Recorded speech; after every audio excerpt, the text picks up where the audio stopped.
اگر تو دنیا کی زندگی میں گم ہو گئے، جیسے کہ اقبال نے کہا ہے کہ کافر کی یہ پہچان کے آفاق میں گم ہے، اور مومن کی یہ پہچان کے گم اس میں ہے آفاق۔ دنیا میں رہو، طالب دنیا نہ بنو، طالب عقبہ، طالب آخرہ۔ دنیا میں رہو، برتو، استعمال کرو، تمہارے لیے پیدا کیا گیا بھائی، برتو، متاع ہے، برتنے کی شے ہے، ہاں حلال اور حرام کی پابندیاں سامنے رکھو، باقی برتو۔ مطلوب یہ نہ، مقصود یہ نہ، مطلوب آخرہ، انما دنیا خلقت لکم وانتم خلقتم للآخرہ۔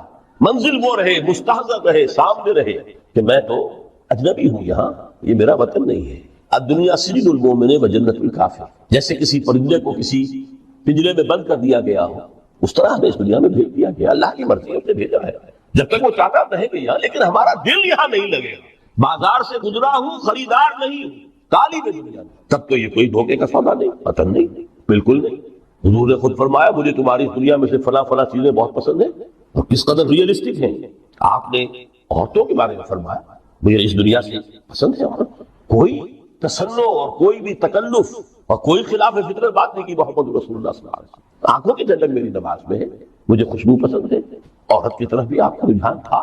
قرآن مجید میں آتا ہے اے نبی اب کوئی اور نکاح آپ نہیں کریں گے، وَلَوْ أَعْجَبَتْكَ حُسْنُهُنَّ، چاہے ان کا حسن جو ہے وہ آپ کو اچھا لگے، اب اجازت نہیں ہے مزید، بس فل سٹاپ، جتنے نکاح ہو چکے ہو چکے۔ تو یہ دنیا کو حضور نے صلی اللہ علیہ وسلم دنیا پر سوار رہو، دنیا کو اپنے اوپر سوار نہ ہونے دو، بس بات صرف یہ ہے۔ کافر کی یہ پہچان کہ آفاق میں گم ہے۔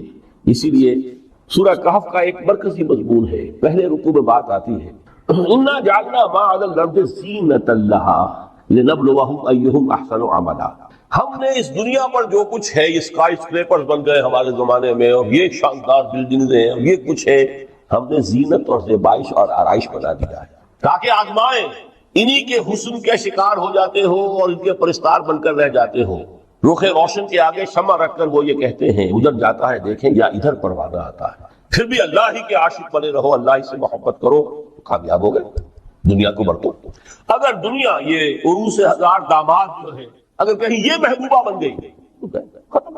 اچھا دیکھیے اس سورہ حدید میں اب یہ دنیا کی حقیقت کو اس طرح بیان کر کے دو نتیجے جو اس سے نکلتے ہیں ان کو علیحدہ علیحدہ بیان کر دیا۔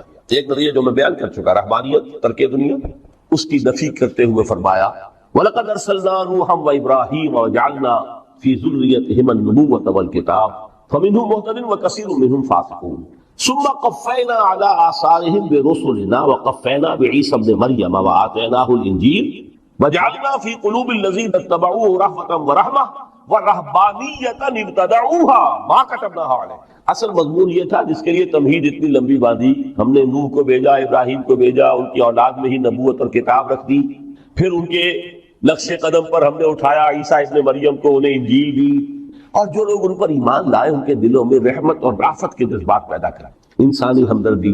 حضرت عیسیٰ کا جو اپنا مزاج تھا، ظاہر بات ہے کہ آپ کے حواریین اور آپ پر ایمان لانے والوں میں اسی کا ایک عکس پیدا ہونا تھا، لہذا وہ ایک خاص کیفیت، لیکن فرمایا ایک شے کیوں انہوں نے بدعت کے طور پر ایجاد کر دیا، وَرَهْبَانِيَّةً ابْتَدَعُوهَا مَا كَتَبْنَاهَا عَلَيْهِمْ، رہبانیت کی انہوں نے بدعت ایجاد کر دی، یہ انہوں نے کی ہے، ہم نے یہ ان پر فرض نہیں کی۔ یہ ہے وہ منفی نتیجہ، گریز، خانقاہوں میں جا کر بیٹھ جاؤ، موناسٹسزم، تجرد کی زندگی گزارو، نتیجہ اس کا کیا نکلتا ہے کہ بظاہر راہب اور راہبائیں رہ رہی ہیں اور رہ رہے ہیں، اور اندر جو حرام کاری کے بازار چل رہے ہیں، اور تہخانوں کے اندر حرامی بچوں کی قبروں کے قبرستان بنے۔ ہسٹری آف کرسچین موناسٹسزم پر کتابیں پڑھ لیجیے، خود انہوں نے اپنے سارے جو ہیں مکھیے اجیڑ کر خود رکھ دیے۔ یہ رہبانیت کے اسلام کا راستہ نہیں ہے۔ احادیث کے حوالے سے میں آپ کے سامنے پہلے بیان کر چکا ہوں، میں بعد میں تھوڑا سا عرض کروں گا کہ ہمارے ہاں بھی یہ رسم کیوں آئی اور کیسے آئی۔ الحمدللہ اس درجے میں نہیں آئی جس درجے میں کہ کرسچینٹی میں آئی ہے، الحمدللہ ثم الحمدللہ، لیکن کسی درجے میں اگر آئی ہے تو کیوں آئی ہے یہ میں بعد میں عرض کروں گا۔ لیکن اس کا مل حیات الدنیا الا متاع الغرور کا دوسرا نتیجہ کیا ہے؟ پہلا نتیجہ تھا گریز کا، پسپائی کا، فراق کا، معاشرے سے نکل بھاگنے کا، تاکہ معاشرے میں اشرار کھل کھیلے جو چاہے کرے۔ ایک راستہ یہ ہے، ترک دنیا کے معنی ہے ترک لذات دنیا، آسائشوں کو ترک کرنا، سختیاں جھیلنا، کس لیے؟ تاکہ دنیا سے ظلم کا خاتمہ، باطل کے کا تختہ الٹ دیا جائے، ظلم کا استیصال۔ ظاہر بات ہے ظالم آسانی سے ظلم نہیں چھوڑے گا، ایکسپلائٹر وعظ و نصیحت سے اپنے ایکسپلائٹیشن سے باز نہیں آئے گا۔ شاذ ہوتے ہیں اس طبقے کے اندر بھی، یقیناً کچھ سلیم الفطرت لوگ ہوتے ہیں جیسے طبقہ اشرافیہ سے تھے حضرت ابو بکر رضی اللہ تعالیٰ عنہ، سلیم الفطرت انسان تھے، وہ کوئی غلاموں کے طبقے سے تو نہیں تھے، کوئی فقراء کے مساکین کے طبقے میں سے نہیں تھے، اونچے طبقے میں سے تھے، عشرہ مبشرہ اکثر و بیشتر اس طبقے سے تھے۔ لیکن بائی اینڈ لارج وہ جو طبقہ ہوتا ہے، یا تو وہ اپنے جبر اور استبداد کا تخت جو ہے جما کر بیٹھا ہوا لوگوں کی گردنوں کے اوپر، پولیٹیکل ریپریشن ہے، یا اکنامک ایکسپلائٹیشن ہے، استحصال، محنت لوگ کریں کھائیں گے، ہم ایش کریں گے، محنت کسان کرے جا کے کھیت میں، ہم لے آئیں گے اپنا حصہ ایش کر، یا کوئی سوشل ڈسکریمنیشن ہے، یہ اونچا ہے یہ نیچا ہے، یہ تو پیدا ہی ہوا ہے شودر، یہ اس سے نکل ہی نہیں سکتا، اور یہ پیدا ہوا برہمن، یہ تو اونچا ہے۔ اس تینوں قسم کے ظلم، اس کا خاتمہ کرنا، اس کے لیے جد و جہد کی ضرورت، جہاد کی ضرورت، قتال کی ضرورت ہے، اور جہاد و قتال آپ نہیں کر سکتے جب تک کہ لذات دنیاوی سے کنارہ کشی نہ کریں، جب تک کہ اپنی بیلٹ کو ٹائٹ نہ کریں، جب تک کہ اپنی ضروریات زندگی کو کم نہ کریں۔ ضروریات زندگی کم کریں گے تو تفریغ الاوقات ہوگا، جو تبلیغی بھائیوں کی اصطلاح ہے بہت اہم ہے، اپنے وقت کو فارغ کر سکیں گے۔ اس وقت کو فارغ کریں گے تو پھر وہ جد و جہد، وہ محنت، وہ جہاد، اس کے لیے آپ کے پاس وقت ہوگا، اس کو آپ لگا سکیں۔ پھر اس میں جب سخت سے سخت منزلیں آئیں گی تو اس میں میدان میں مقابلہ بھی ہوگا، جان کی بازی بھی کھیلنی پڑے گی، اس میں قید و بند کا وقت بھی آ سکتا ہے۔ 3 برس تک اگر محمد عربی صلی اللہ علیہ وسلم پورے خاندان بنی ہاشم کے ساتھ بدترین اسیری سمجھ لیجئے شیب بنی ہاشم میں جو رہے، یہاں تو اسیروں کو آپ راشن تو دیتے، کھانا تو دیتے، وہاں تو اصل جو ہے وہ تو دونوں طرف سے گھاٹی کا منہ بند کر دیا گیا تھا، سیل تھی کہ کوئی شے جو ہے وہ جان نہ پائے۔ 3 برس، جس میں کہ وہ وقت بھی آیا ہے کہ سوکھے ہوئے چمڑے ابال ابال کر اس کا پانی جو ہے بلکتے ہوئے بچے، پھول جیسے بچے بنی ہاشم، ان کے حلق میں ٹپکایا گیا ہے، اور کچھ نہیں۔ کچھ تھے لوگ حکیم بن حزام جیسے رضی اللہ تعالیٰ عنہ، بعد میں ایمان بھی لے آئے۔ حضرت خدیجہ رضی اللہ تعالیٰ عنہ کے چونکہ وہ قریبی رشتہ دار تھے، وہ پہاڑ کو کراس کر کے چوٹی پر سے اتر کر کچھ کبھی کبھی کھانے پینے کی چیز پہنچا دیتے تھے۔ یہ سارے مراحل آئے، یہ جو ہے یہ مثبت ہے۔ ترک دنیا وہ نہیں، ترک دنیا سے مراد دنیا کی لذتوں سے، دنیا کی آسائشوں سے، ان سے آدمی اپنے آپ کو پیچھے ہٹائے، ان کو چھوڑے، ان کو ترک کرے، تاکہ اپنا وقت، اپنا مال، اپنی صلاحیتیں صرف کر سکے۔ کس کام کے لیے؟ اب اس کے لیے دیکھیے آیت نمبر 25 ہے یہ سورہ حدید کی۔ لقد ارسلنا رسولنا بالبینات، ہم نے اپنے رسولوں کو بھیجا واضح چیزوں کے ساتھ۔ بینہ وہ شے جو خود ظاہر ہے، آفتاب آمد، دلیل آفتاب، جب سورج طلوع ہو گیا وہ خود اپنے وجود پر دلیل ہے، اس کے لیے کسی اور اضافی دلیل کی ضرورت نہیں کہ سورج موجود ہے، وہ تو ہے، سب کو نظر آ رہا ہے۔ تو بینات سے مراد معجزے بھی ہے، اور وہ تعلیم جو ہے بنیادی دین کی کہ جو فطرت انسانی کی جانی پہچانی ہوئی ہے، دونوں پر اس کا اطلاق ہو جائے گا۔ لقد ارسلنا رسلنا بالبینات وانزلنا معهم الکتاب والمیزان، اور ہم نے ان کے ساتھ کتاب اتاری، میزان اتاری۔ یہ سب کچھ کس لیے کیا؟ لیقوم الناس بالقسط، تاکہ لوگ عدل پر قائم ہوں۔ یہ ہے سول آبجیکٹو، یہ نہیں بس ہماری کتاب پڑھ لیا کرے، ختم قرآن ہو گیا، اللہ اللہ دعا مانگ لی، چھٹی۔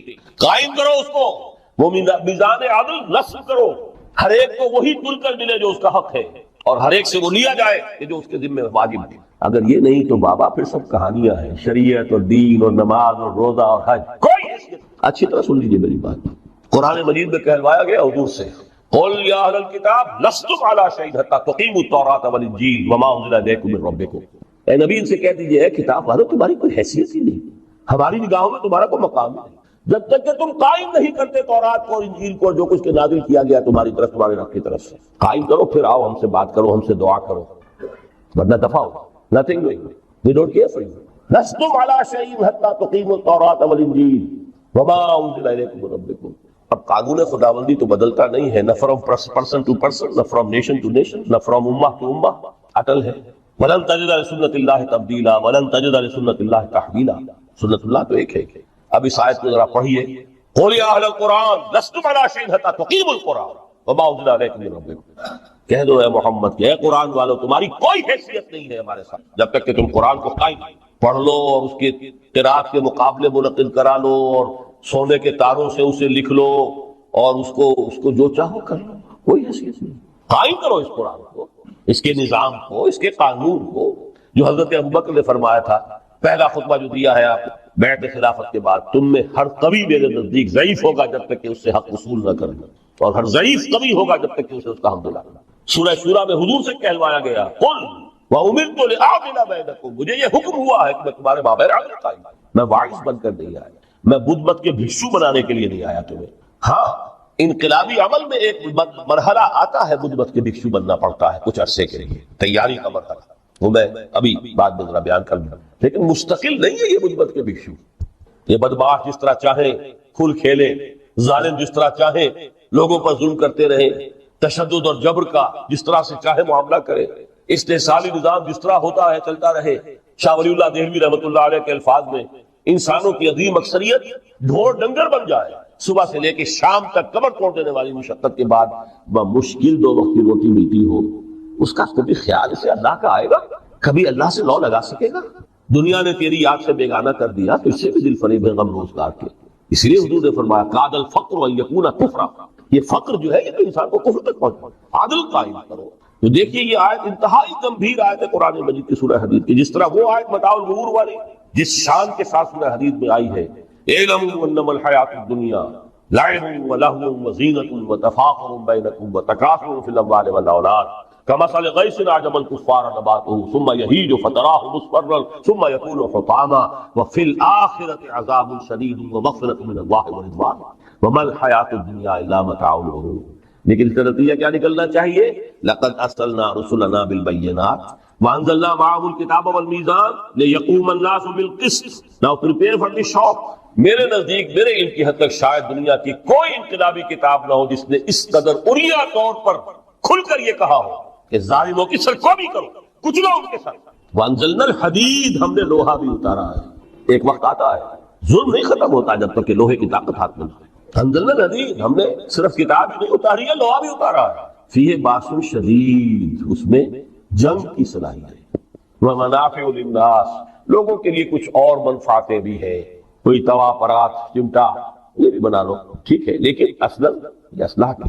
وانزلنا الحدید، اسی تو سورہ حدید کا نام حدید ہے۔ فیہ باس شدید ومنافع للناس ولیعلم اللہ من ینصرہ ورسلہ بالغیب، اللہ دیکھنا چاہتا ہے کون ہے اس کے وفادار بندے اس لوہے کی طاقت کو ہاتھ میں لے کر مدد کرتے ہیں اس کی اور اس کے رسولوں کی غیب میں ہونے کے باوجود۔ ان اللہ قوی عزیز، ویسے اللہ قوی ہے، عزیز ہے، آنے واحد میں کفر کو ختم کر دے جب چاہے، آنے واحد میں ظالموں کا ظلم جو ہے وہ ختم کر کے رکھ دے، وہ سب کچھ کر سکتا ہے۔ لیکن پھر تمہاری آزمائش کیسے ہوگی؟ کیسے معلوم ہوگا ہوز ہو، کس کا کیا مقام تھا، کس کے پاس کتنا یقین کا سرمایہ تھا، کس کے ایمان کی گہرائی اور گہرائی کا کیا عالم تھا، کس نے ہمارے دین کے لیے کیسی کیسی قربانیاں جھیلی ہیں۔ یہ ہے ترک دنیا جو موسٹ پروفاؤنڈ ہے، نتیجہ خیز ہے، خیر کو وجود میں لانے کے لیے ہے، لیکن اس کی مثالیں موجود ہیں۔ حضرت مصعب بن عمیر رضی اللہ تعالی عنہ، ایام جاہلیت میں کہا جاتا ہے ان کا جوڑا جو ہے شام سے تیار ہو کر آتا تھا، جیسے کبھی مشہور ہے کہ پنڈت نہرو کا بھی کپڑے سل کر آتے تھے پیرس سے، موتی لال نہرو کا بیٹا، اور موتی لال نہرو وہ تھا کہ وائس رائے کی پہلی کار آئی ہے ہندوستان میں تو دوسری کار موتی لال کی آئی ہے، اس کا بیٹا، اس کے کپڑے پیرس سے سل کر، مصعب بن عمیر کے کپڑے شام سے تیار ہو کر، اور وہ ہمیشہ عطر میں بسے ہوئے تھے، جہاں سے گزر گئے معلوم ہوا کہ پوری گلی جو ہے وہ مہک، معلوم ہو جائے کہ مصعب گزرا یہاں سے۔ ایمان لائے محمد رسول اللہ صلی اللہ علیہ وسلم، باپ فوت ہو چکا تھا، اس کی چھوڑی ہوئی دولت تھی، ماں تھی، لیکن وہ خاندان کا نظام، چچا تھا سربراہ، وہ بدترین کافر، اس نے پہلے سمجھایا ہوگا 100 طریقے آزما کر پھر آخری بار اس نے آزمایا کہ جس دولت کے اوپر تم عیش کر رہے ہو یہ تمہارے مشرک باپ کی دولت ہے، نکل جاؤ گھر سے۔ انہوں نے سمجھا تھا جیسے سورہ صافات میں آتا ہے فَأَرَادُوا بِهِ كَيْدًا فَجَعَلْنَاهُمُ الْأَسْفَلِينَ، انہوں نے حضرت ابراہیم کے بارے میں سمجھا تھا جب دیکھیں گے کہ آگ تیار ہو رہی ہے اور یہ اس میں مجھے ڈال دیں گے تو سب یہ نشہ حل ہو جائے گا، یہ توحید وعید سب ہوا ہو جائے گی، لیکن ہوا کیا؟ بے خطر کود پڑا حقیش نمرود میں عشق، عقل ہے محو تماشائے لبے باما۔ اس نے تو یہ دھمکی دی تھی کہ دن میں تارے نظر آ جائیں گے مصعب کو، ناز و نام میں پلا ہوا انسان، اسے کہہ دیا جا نکل جاؤ گھر سے، اٹھ کر چلنے لگے، اس کا ٹیسٹ جو ہے اور اچھا یہ کپڑے بھی اسی مشرک باپ کے ہیں، اتارو ان کو، مادر ذات برہنہ ہو کر گھر سے نکلے، مادر ذات، پھر وہی ہے کہ جن کے نام قرائے فال بنا میں من دیوانہ زدن، بیعت عقبہ اولا ہوئی ہے، لوگوں نے کہا کہ ہمیں کوئی مقری دیجئے قرآن پڑھانے والا جو ہمیں قرآن پڑھائے، حضور نے فرمایا جاؤ مصعب، وہ مصعب وہاں جا کر مدینے میں المقری بن گئے، جا المقری، وہ آ رہا پڑھانے والا، اور 1 سال کی محنت دعوت اور تبلیغ اور قرآن کے پڑھانے کے نتیجے میں اگلے سال 75 افراد آ کر بھی ڈال دیا۔ یہ مصعب شہادت ہوئی ہے غزوہ بدر میں۔ ایک مرتبہ اس سے پہلے کا واقعہ بھی ہے کہ حضور مسجد میں تشریف فرما تھے، سامنے سے حضرت مصعب گزرے، ایک پھٹا ہوا تھا کمبل جسم کے گرد لپیٹا ہوا، حضور کی آنکھوں میں آنسو آ گئے، آج کجا کعب کجا، یہ دیوانہ جو ہے اللہ کا اور رسول کا اور دین کا کہاں سے کہاں پہنچا۔ غزوہ احد میں علم ان کے ہاتھ میں، جس ہاتھ میں علم ہے بار پڑا کٹ گیا، دوسرے سے پکڑا اس کو بھی کٹ گیا، پھر دونوں جتنے بچ گئے تھے حصے ان سے سنبھالا، پھر شہید ہو گئے۔ جسم پر صرف ایک چادر تھی، اوپر سے جسم ننگا تھا، صرف سطر کے لیے چادر۔ دفن کرنے لگے تو مسئلہ یہ پیش آ گیا کہ چونکہ شہید کے تو کفن جو ہے اس کا اپنا جو بھی لباس پہنا وہ شاہد، حضور سے کہا گیا کہ حضور موسم کی چادر تو اتنی چھوٹی ہے کہ سر ڈھانپتے ہیں تو پیر کھل جاتے ہیں، پیر ڈھانپتے ہیں تو سر کھل۔ فرمایا سر کو چادر سے ڈھانپ دو اور پیروں پر اذخر گھاس، یہ آخری لباس ہے۔ اللہ تعالیٰ نے ایک سورت قرآن مجید میں ایسی رکھی ہے سورہ رحمان کی، اسے خوب سجایا ہے، اس میں الفاظ کا در و بست، اس کا اپنا ایک ڈیوائن میوزک ہے۔ وہ تو اللہ تعالیٰ قراء جو ہے خاص طور پر مصر کے قراء، اللہ تعالیٰ ان پر رحمت نازل فرمائے، ان کی خطاؤں سے درگزر کرے۔ جس طرح قرآن کے انٹرنسک میوزک کو انہوں نے واضح کیا ہے، واقعہ یہ ہے کہ اگر یہ لوگ نہ ہوتے، شیخ عبد الباسط محمد عبد الصمد، شیخ محمود خلیل الحسنی، یہ لوگ جنہوں نے قرآن کے اس غنا میوزک، یہ لفظ جو ہے آپ حیران نہ ہو کہ میں یہ کچھ توہین کر رہا ہوں قرآن کی، حضور نے یہ لفظ استعمال کیا تغنو، اس قرآن کو اچھی سے اچھی خوشلہانی کے ساتھ پڑھو۔ من لم یتغن بالقرآن فلیس منا، جو قرآن کو بہتر سے بہتر انداز میں، اچھی سے اچھی آواز میں خوشلہانی کے ساتھ پڑھنے کی کوشش نہیں کرتا وہ ہم میں سے نہیں ہے۔ بلکہ ایک مرتبہ حضور رات کے وقت آپ گشت پر تھے اپنے ساتھیوں کے حالات معلوم کرنے کے لیے۔ حضرت ابو موسیٰ اشعری رضی اللہ تعالیٰ عنہ ایک صحابی ہیں، ان کے گھر کے پاس سے گزر ہوا، وہ رات کو تہجد پڑھ رہے تھے، کھڑے ہوئے کیف کے عالم میں قرآن تلاوت کر رہے ہیں۔ حضور کو بہت پسند آئی ان کی قرات، کافی دیر تک وہاں کھڑے سنتے رہے۔ اب انہیں کیا پتا کون سن رہا ہے، بالکل اسی طرح سمجھ لیجئے ایک بات یاد آئی ہے، حضور فرماتے ہیں کہ جس طرح کان لگا کر اللہ قرآن کو سنتا ہے کسی چیز کو نہیں سنتا، ہمیں نظر نہیں آتا نا، ہمیں معلوم نہیں ہے، ہم قرآن پڑھ رہے ہیں تو سننے والا کون ہے؟ سب سے زیادہ کان لگا کر خود اللہ۔ یہاں اس لیے مجھے یاد آیا کہ ابو موسیٰ اشعری کو کیا پتا تھا کہ کون سن رہا ہے، وہ اپنی کیفیت میں نماز میں تہجد میں قرآن کی تلاوت کر رہے تھے، اور ظاہر بات ہے ان کے گھر ایکڑوں میں بنے ہوئے نہیں تھے، ایک ایک کمرہ، ایک ایک کوئی حجرہ، ایسے تو گھر تھے نا صحابہ کے، لہذا حضور پاس سے گزرے، آواز آئی، کافی دیر سنتے رہے۔ اس کے بعد آپ تشریف لے گئے، صبح فجر میں ملاقات ہوئی تو حضور نے تحسین کے انداز میں فرمایا، یا ابا موسیٰ انک قد اوتیت مزمارا من مزامیر آل داؤد، اے ابو موسیٰ تمہیں تو آل داؤد کے سازوں میں سے ایک ساز اللہ نے عطا فرما دیا۔ جس طرح حضرت داؤد لہن داؤدی مشہور ہے کہ جب وہ پچھلے پہر رات کو حمد کے ترانے الاپتے تھے، قرآن میں ہے کہ پرندے شامل ہو جاتے تھے ساتھ، اور پہاڑ وجد میں آتے تھے، پہاڑ بھی ان کے ساتھ شریک ہوتے تھے۔ تو جس طرح کا اللہ نے ان کو لہن عطا فرمایا تھا، حضور نے تحسین کے انداز میں فرمایا، ہے ابو موسیٰ اشعری اللہ نے تمہیں بھی آل داؤد کے سازوں میں سے ایک ساز عطا فرمایا۔ بہرحال قرآن مجید کا جو یہ میوزک ہے، قرآن کے الفاظ کا جو حسن ہے، جہاں تک حسن معنوی ہے وہ تو ہر لفظ میں ہے، لیکن یہ حسن ظاہری، حسن صوتی، حسن لفظی، یہ اپنے کلائمیکس پر آپ کو نظر آئے گا سورہ رحمان۔ لیکن قرآن میں یہ سورت اس اعتبار سے بھی ممتاز ہے، اس کی 4 آیات پر ذرا توجہ کریں گے، عجیب حقائق سامنے آئیں گے۔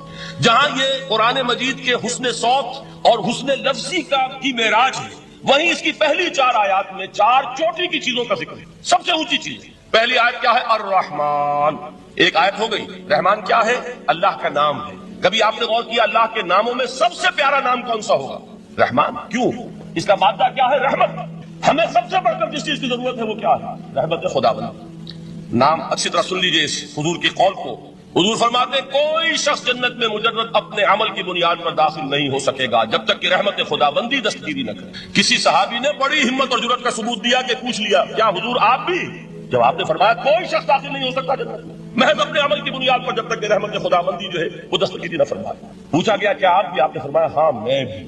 آپ انداز کیجئے کہ اگر محمد الرسول اللہ بھی رحمت خداوندی کے ضرورت مند ہوں تو تاب دیگرہ چے رسد، ہماری تو سب سے بڑی ضرورت رحمت خداوندی۔ اب یہ رحمت جو ہے قرآن مجید میں اللہ تعالیٰ کی یہ شان 2 الفاظ کے ذریعے سے آتی ہے، رحیم اور رحمان، اور کوئی مادہ نہیں ہے جس سے 2 نام بنتے ہوں اللہ کا، لیکن یہ مادہ ہے واحد رحمت کا کہ جس سے رحمان بھی ہے رحیم بھی ہے۔ رحیم صفت مشبہ ہے، رحمت دائم ہو جائے گی، مستقل ہوگی تو رحیم کہیں گے، اور رحمان اس میں رحمت کی ہے وہ شان ہے کہ جیسے ٹھاٹھے مارتا ہوا سمندر ہو، ہیجان کی کیفیت، طوفانی کیفیت، رحمت خداوندی کا طوفانی جوش، وہ ہے رحمان۔ آپ تو رہتے اس علاقے میں ہیں، آپ کو معلوم ہے عرب اگر بھوکا مرا جا رہا ہو تو کیا کہے گا؟ انا جوعان۔ پیاسا مرا جا رہا ہو انا عطشان۔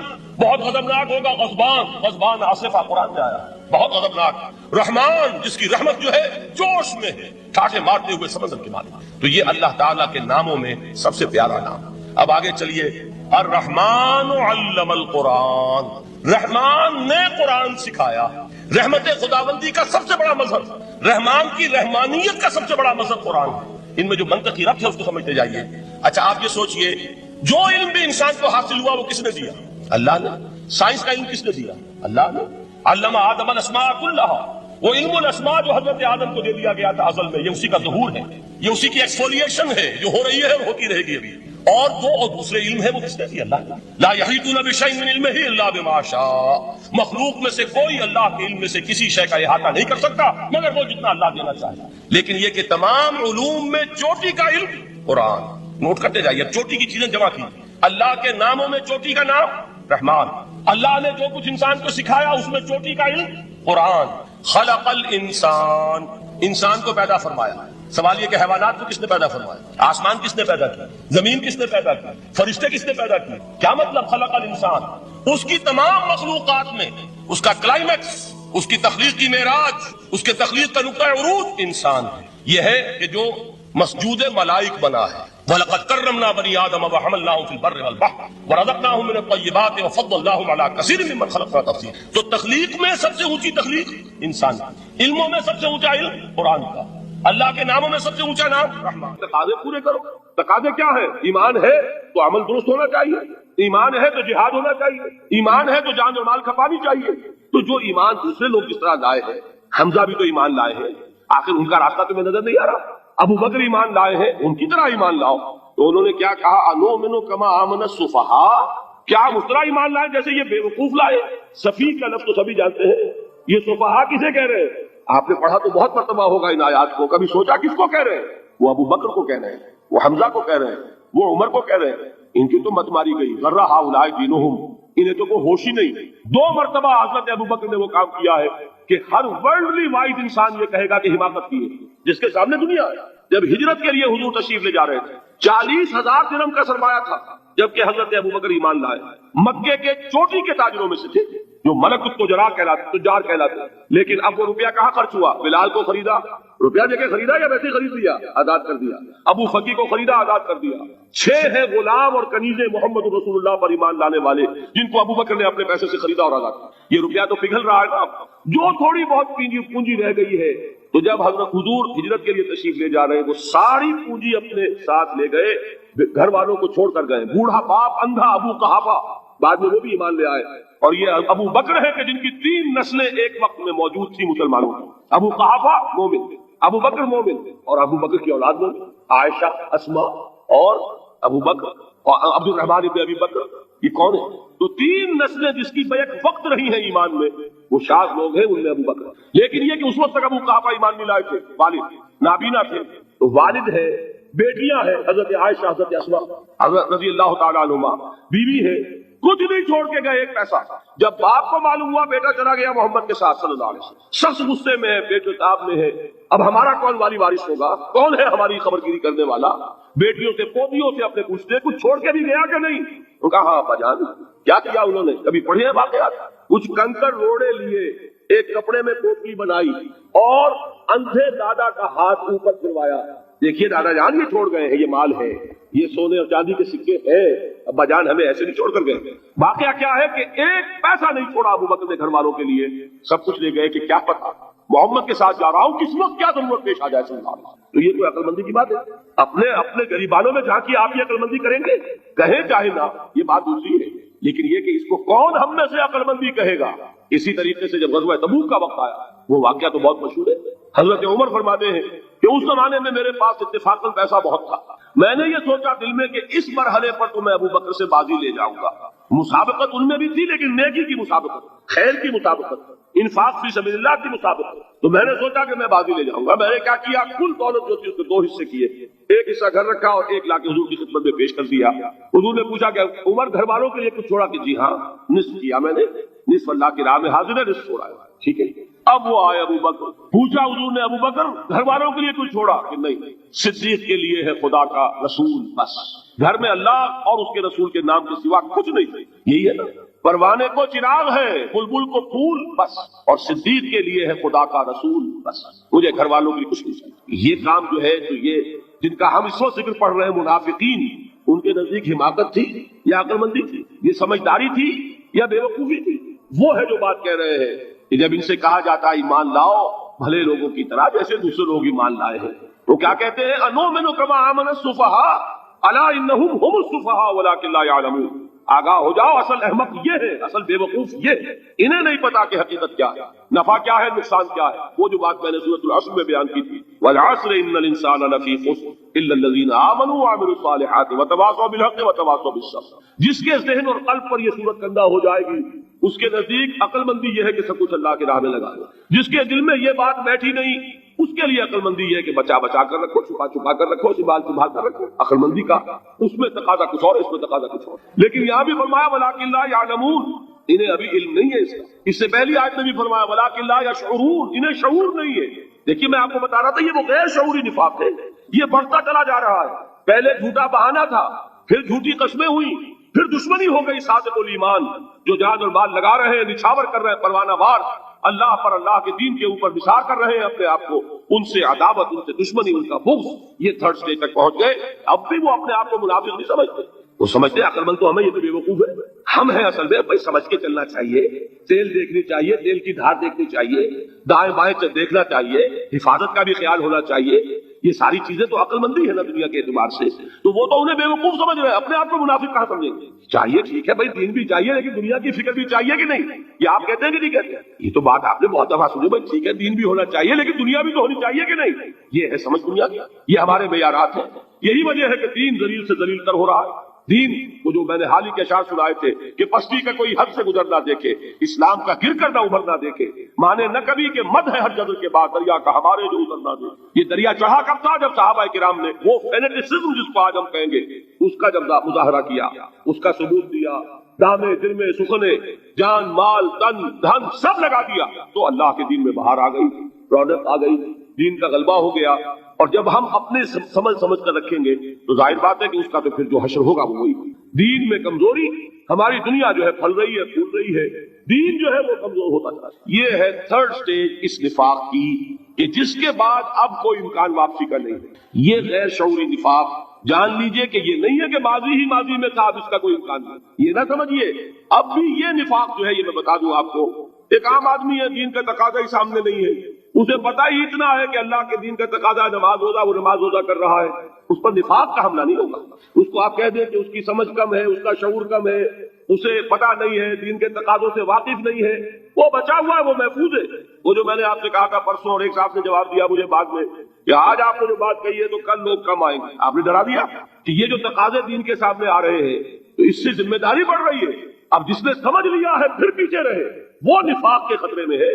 جسے سمجھ ہی نہیں ہے وہ پھر بھی کوئی نہ کوئی عذر پیش کر سکے گا کہ اللہ ان مولویوں سے پوچھ جنہوں نے ہمیں بتایا نہیں، انہوں نے تو دین کے تقاضے ہمیں یہ بتائے نہیں، انہوں نے تو ہمیں نور اور بشر میں چکر دے کے لڑائے رکھا، ان سے پوچھ۔ اصل جو مجرم جو ہے وہ یہ ہے، وہ واقعہ یہ ہے کہ کسی درجے میں بچیں گے کہ دین چاہتا کیا ہے، دین کے تقاضے کیا ہے، توحید کی حقیقت کیا ہے، شرک کی حقیقت کیا ہے، اس کی طرف اگر توجہ ہی نہیں دلائی جا رہی اور اس قریب کو پتہ ہی نہیں، اسے پتہ ہی صرف یہ ہے کہ کھڑے ہو کر سلام پڑھنے میں اتنا فائدہ ہوتا ہے، وہ پڑھ رہا ہے بیچارہ، لہذا اس کا معاملہ آسان ہے بنسبت اس شخص کے کہ جس کے سمجھ میں آ گیا ہو، بات اس نے پالی ہو۔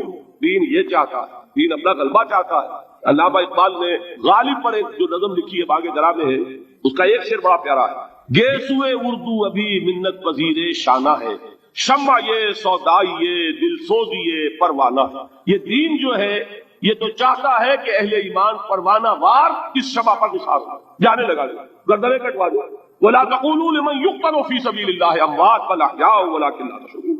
اور اگر اس سے پیچھے ہٹیں گے، قدم پیچھے ہٹا نہیں کہ نفاق کی زد میں آئے نہیں، وہ نفاق کی پہلی stage, second stage, third stage, وہاں پہنچ گئے، واپسی نہیں۔ اس کے لیے ایک اور دو آیات میں چاہتا ہوں کہ اس سے اس حقیقت کو اور سمجھ لیں اچھی طرح، تاکہ کوئی اشکال نہ رہ جائے۔ ایک آیت تو میں نے شروع میں پڑھی تھی، ایک نہیں ہے یعنی ایک جگہ سے سورہ عنکبوت، اور ایک آیت ہے سورہ حج کی، وہ میں نے شروع میں تلاوت نہیں کی۔ سورہ حج کی آیت دیکھیے، اس قدر پیاری آیت ہے، دوسرے رکوع کے اندر آپ کو آیت ملے گی، سورہ حج 17ویں پارے میں ہے، جس کے بعد شروع ہوتی ہے، اور اس کے دوسرے رکوع وَمِنَ النَّاسِ، اور لوگوں میں سے کچھ ایسے بھی ہیں، مَن يَعْبُدُ اللَّهَ عَلَى حَرْفٍ، جو اللہ کی بندگی کرنا چاہتے ہیں کنارے پر کھڑے ہو کر۔ ایک ہے منجھار میں کودنے والے کہ ہر جب آباد ماں کشتی درا انداختے، جیسے کہ طارق نے کیا تھا، ادھر ساحل اردوس پر قدم رکھا، ادھر کشتیوں میں آگ لگا دی، کہ کسی کے دل میں خیال ہی نہ آئے کہ واپسی بھی ہے، کوئی کسی کے ذہن میں سوال ہی پیدا نہ ہو کہ اب گھر واپس جانا ہے۔ تعریف تبر کنارے اندو سفینہ سو گفتند کارے تو رہے اپنو خرد خطاس.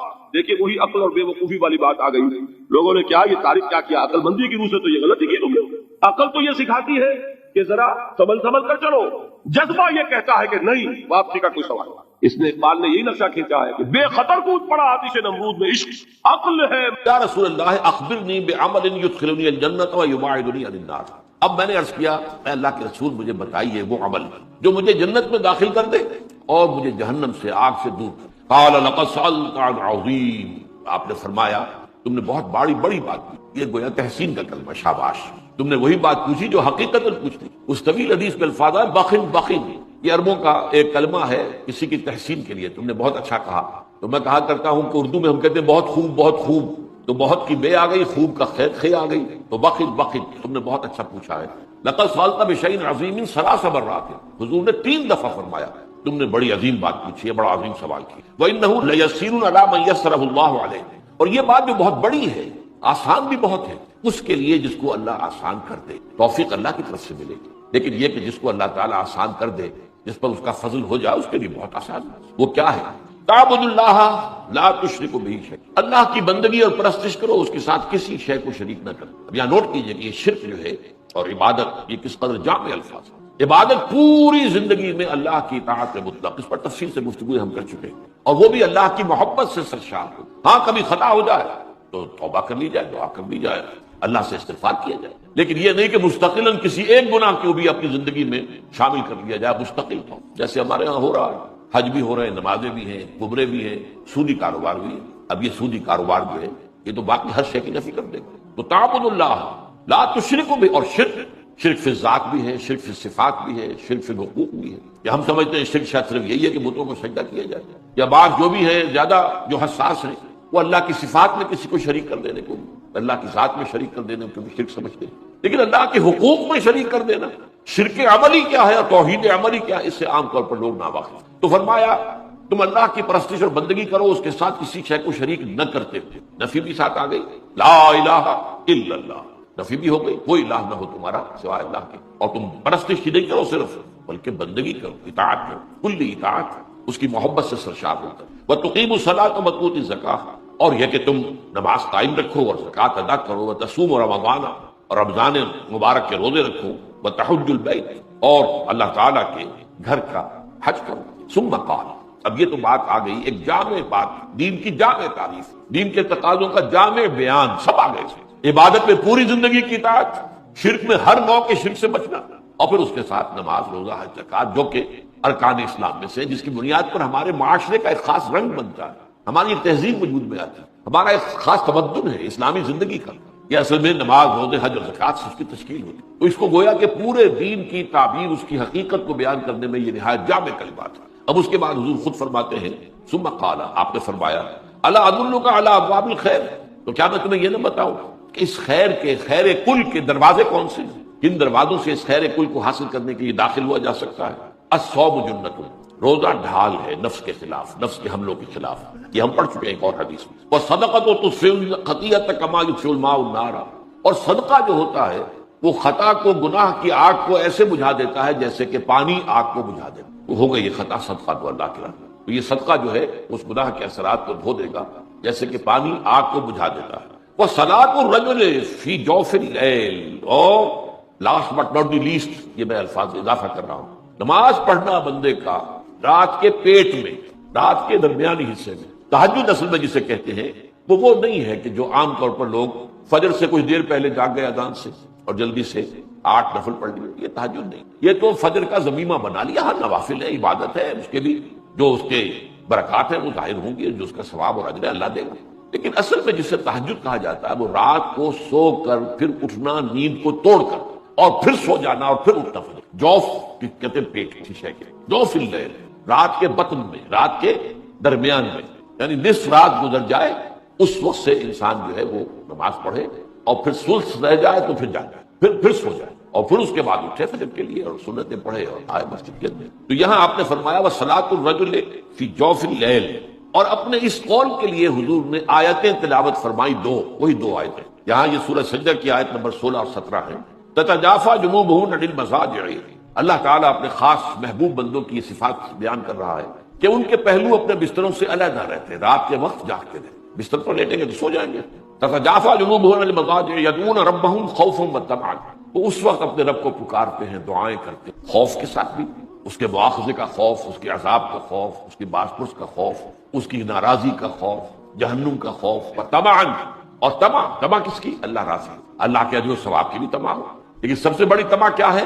اللہ مجھ سے راضی، اس لیے سب سے اونچا مقام یہی ہے، رضی اللہ عنہم ورضوا عنہ، اللہ ان سے راضی ہو گیا، ہوا اس اللہ سے راضی ہو، یہ باہمی رضا ہے، بندہ اپنے رب سے راضی رہے، وہ رہے کہ تسلیم و رضا، جو بھی دنیا میں آ رہا ہے اس پر شکوہ، اللہ کا شکوہ زبان پر نہ لائے، جو بھی آ رہا ہے یہ میرے رب کی طرف سے ہے، وہ میرا مولا ہے، آقا ہے، دوست ہے، میرا خیر خواہ ہے، اسے معلوم ہے کہ اس شر کے پیچھے کون سا خیر آ رہا ہے، مجھے کیا پتا، مجھے تو شر نظر آ رہا ہے، خیر تو نظر نہیں آ رہا، اس لیے فرمایا گیا کہ ہو سکتا ہے عسیٰ ان تکرہوا شیئا وہو خیر لکم وعسیٰ ان تحبوا شیئا وہو شر لکم واللہ یعلم وانتم لا تعلمون، ہو سکتا ہے تمہیں کوئی چیز بری لگے حالانکہ اسی میں تمہارا خیر ہے، عین ممکن ہے تمہیں کوئی چیز اچھی لگتی ہو حالانکہ اس میں تمہارے لیے شر ہے، اللہ جانتا ہے تم نہیں جانتے، اس کیفیت کے اندر دنیا کی زندگی گزارے، اللہ تعالیٰ آخرت میں اسے راضی کر دے گا، اللہ اس سے راضی ہو جائے گا، تو یہ ہے در حقیقت اللہ تعالیٰ کے لیے صلاۃ الرجل فی جوف اللیل کا، کہ اس میں تتجافى جنوبهم عن المضاجع يدعون ربهم خوفا وطمعا ومما رزقناهم ينفقون، اور جو کچھ ہم نے انہیں دیا ہے اس میں سے خرچ بھی کرتے ہیں۔ اب اس کی کیا ہے، اس کا بدلہ کیا ملے گا؟ فلا تعلم نفس ما اخفي لهم من قرة اعين جزاء بما كانوا يعملون، تو کسی انسان کو پتہ نہیں ہے اس کے لیے اللہ تعالیٰ نے آنکھوں کی ٹھنڈک کا کیا کیا سامان فراہم کیا ہوا، جنتوں کی نعمتوں کا تم اندازہ نہیں کر سکتے، قرآن مجید میں الفاظ آئے ہیں وہ ہماری ذہنی سطح کے مطابق، وہاں پہ پھل ہوں گے، وہاں پہ شہد ہوگا، دودھ ہوگا، وہاں پہ بہت اچھا ایک شراب ہوگی جس میں نہ کوئی نشہ ہوگا اور نہ ہی کوئی بہکنے کی بات ہوگی، سرور اور کیفیت جو ہے وہ ہوگی، وغیرہ وغیرہ حوریں ہوں گی، یہ بھی بنا بیان کیا ہے، لیکن ساتھ ہی حضور نے فرمایا کہ جنت کی نعمتیں وہ ہیں ما لا عین رات ولا اذن سمعت وما خطر علی قلب بشر، وہ تو ایسی نعمت ہے، وہ ابتدائی جنت ہے وہ جس کا کہ ذکر ان الفاظ میں کھینچا گیا ہے، یہ نعمتیں جنہیں ہم سمجھتے ہیں، وہاں کھجور کے باغات ہوں گے اور انگور کے ہوں گے اور وہاں پر انار بھی ہوگا، رمان ہوگا، سب کچھ ہوگا، ساری چیزیں ہوں گی، لیکن اصل میں اعلیٰ جنت جس کی طرف کہ پھر اللہ تعالیٰ کے وہ بندے جن کا ایمان گہرا تھا، وہ ان کو جو اوپر سے اوپر کی جنت میں لے جایا جائے گا رفتہ رفتہ،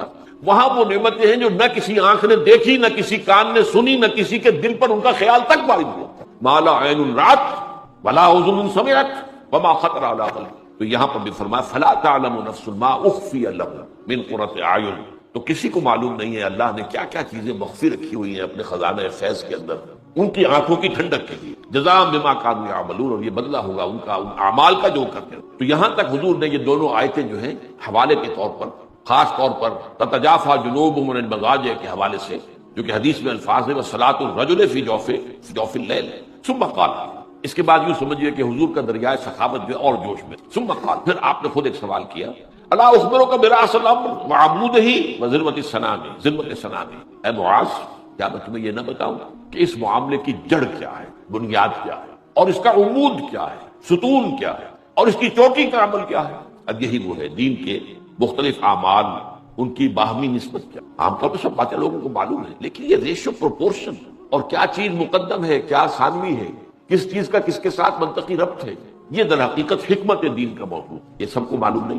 اب یہاں پر پورے دین کو ایک درخت سے تعبیر کی، ایک ہے اس کی جڑ، راس و حاصل، ایک ہے عمود، تنا، عمارت میں آپ کہیں گے ستون، اور درخت میں وہ تنا ہوگا، وذروۃ السنام ہی، اور اس کی چوٹی کا عمل کیا ہے، چوٹی کیا ہے؟ اب آپ کو معلوم ہے درخت میں، آم کا درخت ہے تو جڑ بھی ہے، اس کے بعد تنا بھی ہے، اب اس کے بعد وہ شاخیں پھیلی ہوئی ہیں اور ان میں پتے بھی لگے ہوئے، نام بھی لگے ہوئے، اصل شے ہوتی ہے وہ اوپر ہوتی ہے، اصل میں درخت آم کے لیے لگایا گیا، وہ جڑ میں نہیں لگتا، وہ تنے میں نہیں لگتا، وہ تو ٹہنیوں میں جا کر لگے گا، اوپر لگے گا چوٹی کے اوپر۔ گلاب کا پودا ہے تو گلاب کا پودا جو ہے اس پودے کی جڑ میں پھول نہیں لگتے، اس کے تنے میں، تنا تو چھوٹا سا ہوتا ہے، اوپر جو ہے وہ اس کی چوٹی جو ہے اس کے اوپر پھول لگے ہوئے، تو اس کی جڑ کیا ہے اور اس کا عمود کیا ہے اور اس کی چوٹی کا عمل کیا، میں تمہیں بتاؤں؟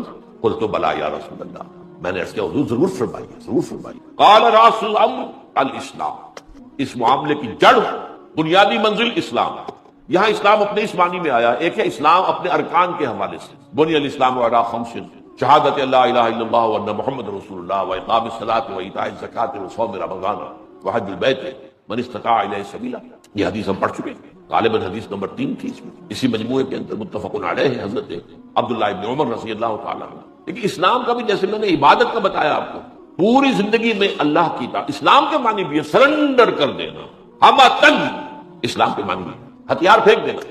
اس لفظ کے اندر اصل میں نقشہ یہ ہے کہ دو آدمی لڑ رہے ہیں، ایک جو ہے وہ پھینک دیتا اپنے ہتھیار، وہ یہاں پہ سرنڈر کر دیا، یہ سرنڈر ہے۔ اسلام سرنڈر ہے اللہ کے سامنے، الاسلام یہ ہے در حقیقت جڑ، وعمودہ الصلاۃ، اور عمود جو ہے اس کا تنا نماز، ویسے بھی آیا ہے الصلاۃ عماد الدین، نماز جو ہے وہ دین کا ستون ہے، وہ عماد اور عمود لفظ تو ایک ہی، وعمودہ الصلاۃ، اس کا عمود جو ہے، اس کا تنا جو ہے، اس کا ستون جو ہے، وہی میں عرض کر رہا تھا کہ عمارت کا کیا تصور کریں گے، عمارت میں بھی ایک بنیاد ہوتی ہے، پھر ستون ہے، ستون پر چھت ہوتی ہے، تو اسی طریقے سے درخت ہے، اس کی جڑ ہے، اس کا تنا ہے، اور پھر اوپر جو ہے برگوبار، جسے ہم کہتے ہیں برگوبار ہے۔ تو فرمایا کہ اس کا عمود جو ہے، تنا یا جو اس کا ستون ہے، وہ نماز، وذروۃ صنامہ الجہاد، اور اس کے چوٹی کا عمل الجہاد۔ اب یہ ہے اصل میں سمجھنے کی بات، ہمارا ذہن سارا کا سارا وہ ارکان اسلام کے اوپر جمع ہوا، جو وہ بہت دیندار ہیں وہ بھی بہرحال ان 5 کا تو کر لیں گے معاملہ، لیکن اس سے آگے نہیں جاتے۔ اس لیے میں نے آیت آپ کو سنائی تھی، حقیقی مومن صرف وہ ہیں جو ایمان لائے اللہ پر، اس کے رسول پر، پھر شک میں ہرگز نہ پڑے، یقین والا ایمان، ثم لم يرتابوا، ریب نہ ہو، بالکل یقین بن جائے، وجاہدوا باموالہم وانفسہم فی اللہ، اور جہاد کیا انہوں نے اپنی جانوں اور مالوں کے ساتھ اللہ کی راہ میں، اولئک هم الصادقون، صرف یہی لوگ سچے ہیں۔ یعنی اگر یہ دعویٰ کریں کہ ہم مومن ہیں تو ان کو یہ حق پہنچتا ہے، لیکن اگر یہ جہاد ہے ہی نہیں، دل میں یقین ہے ہی نہیں، بہرحال ایک عقیدہ ہے، والدین سے سن لیا، یا جب اسلام کو اللہ نے فتح دے دی تو فوج در فوج لوگ جو ہے وہ داخل ہو رہے ہیں۔ وہ داخل ہونا اصل میں اس بنیاد پر تھا کہ اب it's no use resisting any more, اب ہم مقابلہ نہیں کر سکتے، you have to surrender, surrender کا لفظ میں نے استعمال کیا تھا۔ تو در حقیقت قرآن نے کیا کہا، یہ کہتے ہیں ہم ایمان لے آئے، ان سے کہہ دیے تم ایمان ہرگز نہیں لائے ہو، ہاں تم کو ہم نے سرنڈر کر دیا ہے۔ قالت الاعراب آمنا قل لم تؤمنوا ولكن قولوا اسلمنا، ہم نے سرنڈر کر دیا، ہماری مخالفت ختم ہو گئی۔ اگر تم نے یہ بھی کیا ہے خلوص دل کے ساتھ، اس میں دھوکہ نہ ہو کہ ٹھیک ہے ابھی تو سر جھکا دو، پھر دیکھیں گے ذرا حالات بدلیں گے پھر کھڑے ہو گئے، یہ پھر منافقت ہے۔ لیکن اگر اس قسم کی کوئی بات دل میں نہیں ہے تو اگر آپ ایمان لائیں، اشہد ان لا الہ الا اللہ واشہد ان محمد رسول اللہ، آپ مسلمان مان لیے گئے، بس ٹھیک ہے، اب آپ کی جان اور مال محفوظ ہے۔ تو اس اعتبار سے اسلام جو ہے وہ سرنڈر ہے۔ تو راس الامر الاسلام وعمودہ الصلاۃ وذروۃ صنامہ الجہاد، یہ جہاد نہیں ہے تو پھر پھل نہیں ملا، پھل نہیں لگا اس درخت کو، اس درخت میں پھل جو ہے وہ تو جہاد فی سبیل اللہ کا۔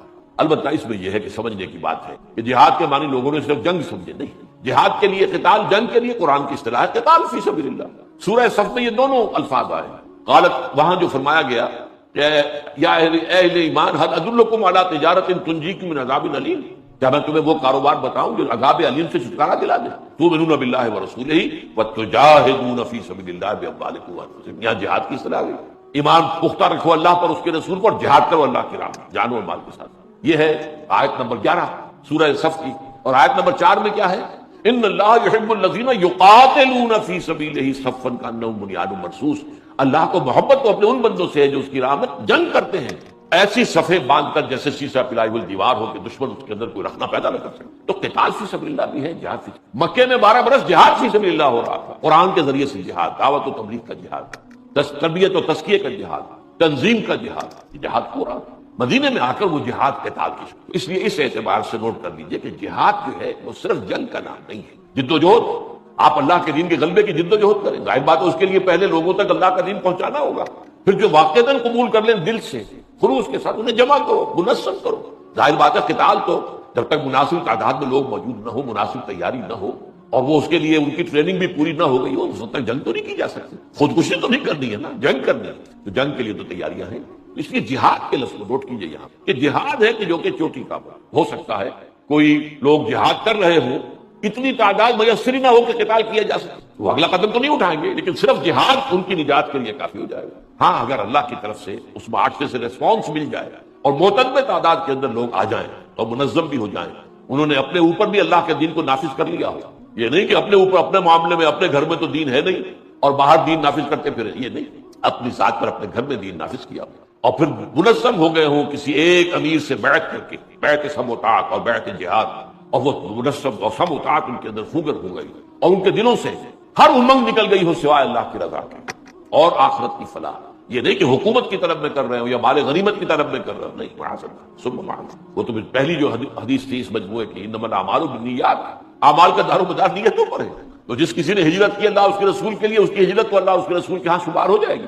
لیکن جس نے ہجرت کی تھی دنیا کے حصول کے لیے یا کسی خاتون سے نکاح کرنے کے لیے، تو پھر ہجرت ہو الی ما ہاجر الیہ، تو اس کی ہجرت انہی چیزوں کی طرف ہے جس کے لیے ہجرت کی اللہ اور اس کے رسول کو کوئی فروغ نہیں۔ اسی طرح قتال اگر کیا ہے مال غنیمت کے لیے، دولت کے لیے، یا کسی قبیلے سے کوئی خاص پرانی دشمنی چلی آ رہی ہے اور اب اس قبیلے کے خلاف حضور بھیج رہے ہیں مہم، تو بڑی تیزی کے ساتھ آ کر شریک ہو گئے کہ اب بدلہ لینے کا موقع مل جائے گا۔